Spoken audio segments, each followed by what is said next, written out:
Notice the look of surprise on your face when you walked into the chamber and you saw Congresswoman Marjorie Taylor Greene. It was priceless. You feigned shock at seeing her. But during your response to her heckling of you, you used the word illegal when talking about the man who allegedly killed Laken Riley. An undocumented person. I shouldn't have used illegal. It's undocumented. And look, when I spoke about the difference between Trump and me, one of the things I talked about on the border was that the way he talks about vermin, the way he talks about these people polluting the blood. I talked about what I'm not going to do, what I won't do. I'm not going to treat any of these people with disrespect. Look, they built the country. The reason our economy is growing. We have to control the border and more orderly flow, but I don't share his view at all. So you regret using that word? Yes. You know, we're living in a time today that the Bible calls the last days. It is during these times to where people call good evil and evil good. This is a time when great delusion and deception is running rampant. Case in point, instead of being filled with remorse for what happened to Laken Riley, President Biden is walking back the comments of calling that alleged illegal who killed her illegal. He should have used undocumented. He probably wanted to use newcomer. You see how crazy that is? That is the level of insanity that people like him want to push us to. It is an assault on truth. It is an assault on Christians. It is an assault on the Word of God. It is an assault on the Constitution. But leave it up to my favorite bishop, Bishop Wooden, to call it out. I wish I would see other men of God really standing up like Bishop Wooden. I really do wish I would see other men of God speaking like him. Bishop Cook sent me the text and said, "My brother Bishop Wooden, I want you to know that I am in prayer against any and all attacks against you by the enemy. We hold you up before the Lord." All believers should be praying for Bishop Wooden and others like him, because the attacks are going to ramp up, because people like Bishop Wooden are the only ones standing in the gap praying, number one, for people to be delivered, and number two, speaking out against all this filth they're pushing. And so therefore they're going to label him, they're going to try to attack him, but no weapon formed against the bishop and against any believer will prosper. The enemy comes in like a flood. The Spirit of the Lord will lift up a standard against him. I shot a text to him this morning. I said, "Bishop Cook, can I share it with the saints?" And he told me, by all means. Already saints are circling the wagon. Up room, we're not changing.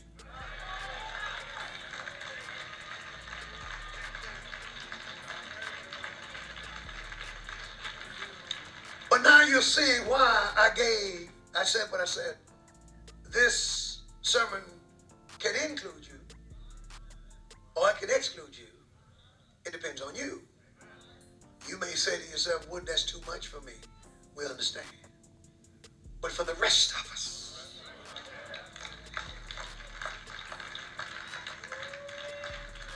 we're going on in the Lord. I'm preaching now. Now, stay with me, stay with me. You never know what you're going to get.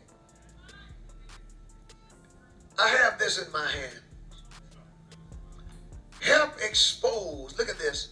Help expose the far right's extreme, intolerant agenda. And this is by a group called, what is it, Right Wing Watch? Yeah. They watch people on the right. And they describe the far right as extreme and intolerant. Isn't it amazing that the people who preach tolerance always exclude Christianity? The truth, they do.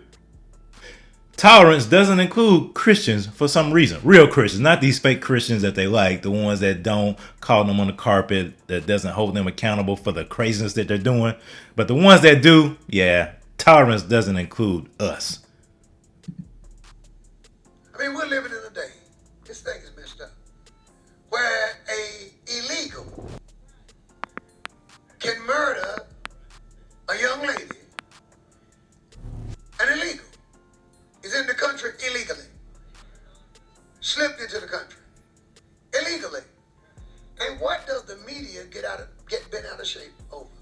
They get bent out of shape because the president called the illegal, and that he didn't call them undocumented. Like I said, it's the craziness.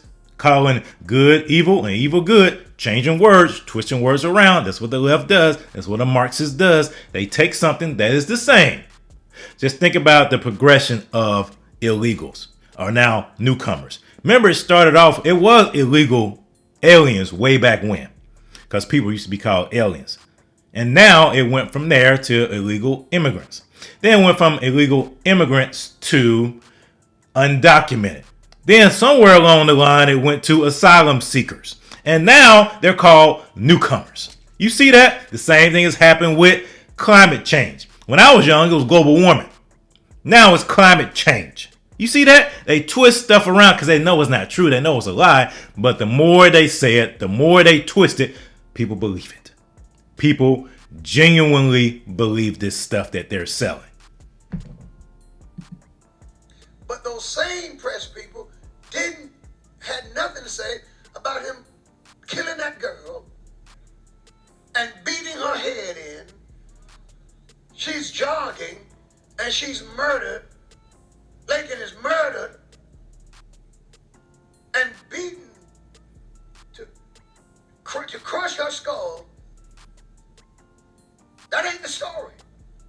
The story is the president called the alleged person who did it, he called them illegal. Even though he's in the country illegally. See, this is why I preach the Bible to you and talk to you about these things. See, all of this is an assault on truth. Yes, it is. And on biblical Christianity. These people are under the impression that reality can be changed based on what you call a thing. The behavior can remain the same. But if you call it something different, then it's something different. Boys can break in. Young men can steal cars. They can steal, break into Apple Store and steal all the phones, the smartphones. But the story is not their thievery. The story is not their carjacking. The story is not them shooting each other dead in the street. The story is that someone called them thugs.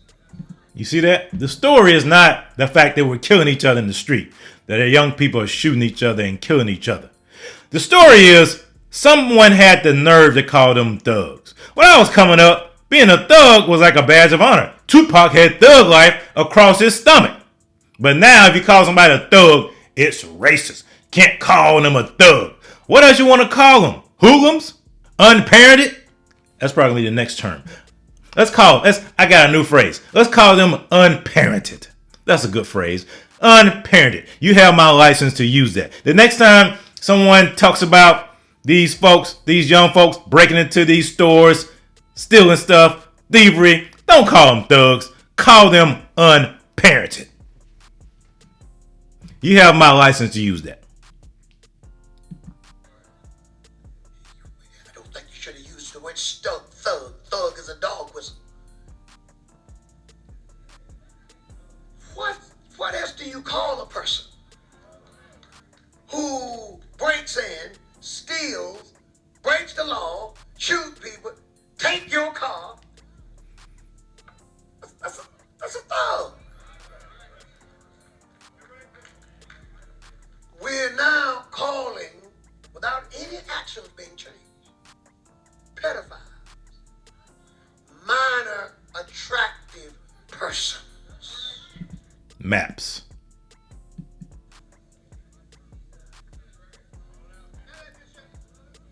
That's the title they want to give to a grown man who is sexually turned on looking at a 5-year-old.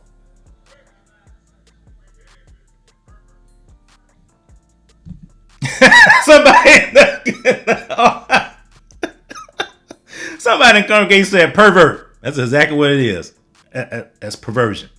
That is perversion. But they want to make perversion normal. They want to normalize perversion and make biblical behavior perverted. I'm going to say that again. They want to normalize perversion and make biblical behavior, biblical standards perverted. Watch my words. Watch and pay attention. That's exactly what they're doing. That is a pervert, a pedophile. That's the devil. That's wicked. That's wickedness to the core. But these people, the right-wing watch kind of people, these are the kind of people who are into euphemisms. See, with us, we're into deliverance. See, you can call it whatever you used to call it. We just want to be able to say, and such were some of you. Such were.